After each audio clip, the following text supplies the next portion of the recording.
طيب بص يا صاحبي، انا اولا جاي اقول لك ان الزمالك بنسبه كبيره هيكون بطل الدوري الموسم 25 26. بس قبل ما اقول لك ليه انا بقول كده، ما تنساش تعمل شير ولايك وسبسكرايب عشان نقدر احنا نكمل. وهقول لك الزمالك القرعه بتاعته، وهقول لك بعض القرارات اللي اتعملت عشان خاطر الانديه اللي بتنسحب من الدوري. بس ما تنساش تعملنا شير ولايك وسبسكرايب. اهلا وسهلا بيكم في قناتكم هنتكلم في الكوره مع عبد الرحمن. يلا بينا يا صاحبي.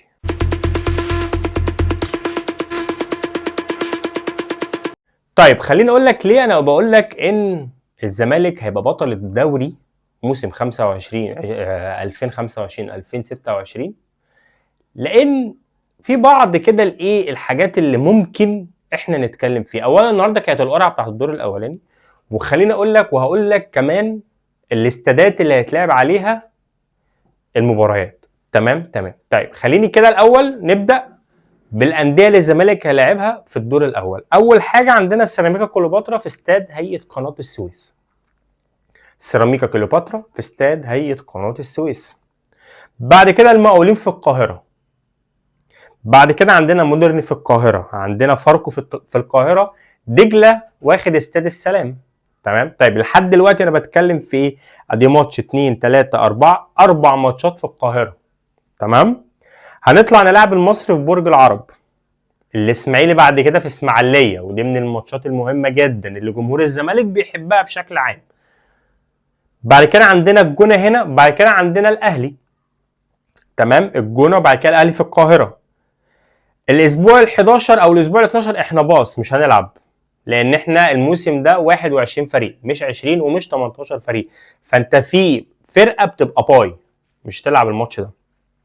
بعد كده عندنا البنك الاهلي قاهره، طلائع الجيش قاهره، سموحه قاهره، انبي، المقاولين العرب، بتروجيت قاهره. يعني عندك اهو ادي من بعد مثلا، تعال نشوف من بعد ماتش الجونه او بعد ماتش الاسماعيلي الماتشات اللي في القاهره بالنسبه للزمالك. ادي 1 2 3 4 5 6 7 8 ماتشات في القاهره من بعد ماتش الاسماعيلي. عندنا بعد كده عندنا بعد كده كهرباء الاسماعيليه في استاد اسماعيليه، الحدود في القاهره، زد في القاهره، بيراميدز في الدفاع الجوي، والاتحاد في القاهره. ليه بقول لك ان الزمالك ممكن يكون بطل الدوري الموسم ده؟ لان انت عندك ماتشات، مع احترامي الكامل لكل الفرق، بس عندك فرق صغيره في الاول تقدر تجمع منهم نقط. فلما تيجي تلاعب فرق كبيره، لو اتعادلت معاهم، والفرق الكبيره الماتشات ما بين الفرق مثلا الفرق ما بين ماتش الاهلي وماتش بيراميدز، خليني اقول لك ان ماتش الاهلي هيكون في الاسبوع التاسع تقريبا. تمام. وماتش بيراميدز في الاسبوع اللي قبل الاخير. يعني في مده كبيره قوي تقدر ان انت تجمع منها بنقط، بس انت ما بتعملش حاجه، انت بتجمع نقط. فجمع نقط. الزمالك عنده فرصه كويسه جدا، ودي مش كتير هيقول لك عليها، ان الزمالك الموسم ده عنده فرصه ان هو ياخد الدوري. طيب هل انت بقى عندك المقومات؟ تعال اقول لك ازاي ان الزمالك ممكن ياخد الدوري. طيب يعني انت عندك اول ماتش سيراميكا في استاد هيئه قناه السويس. الموسم اللي فات او الموسم اللي انت خدت فيه الدوري انت واخد سيراميكا. مقاولين، مع احترامي الكامل لكل الانديه دي، مودرن فيوتشر، فاركو، دجله في استاد السلام. يعني انت عندك 4 ماتشات تاخدهم 3 في 4 ب 12.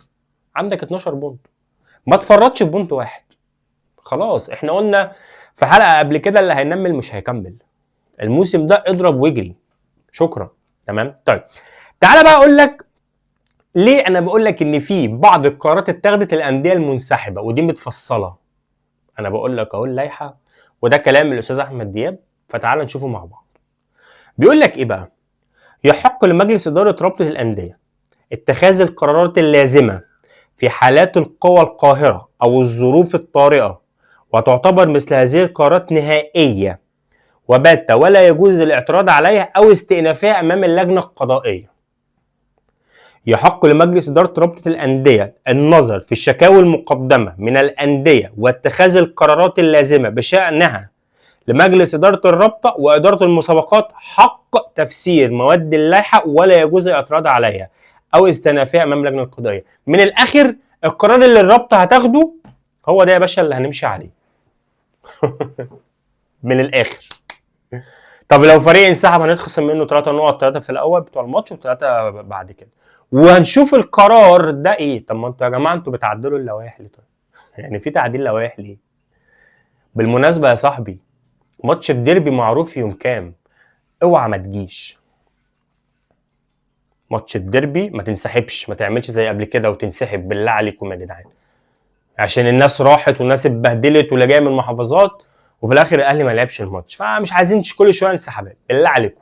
تمام، انت عارف الماتش هيبقى يوم كام، فتعالى يا عمي انت تكسب انا اكسب، الماتش يطلع التعادل ما عنديش مشكله فيه.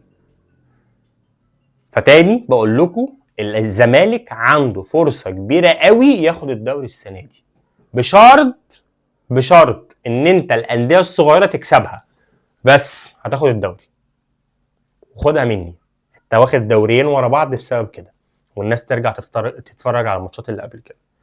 واخد دوريين ورا بعض بسبب ان انت كسبت الفرق الصغيره اللي انت ما بتعرفش تلعب معاها، لكن الفرق الكبيره انت بتعرف تلعب معاها عادي جدا يعني. انت فاهمني؟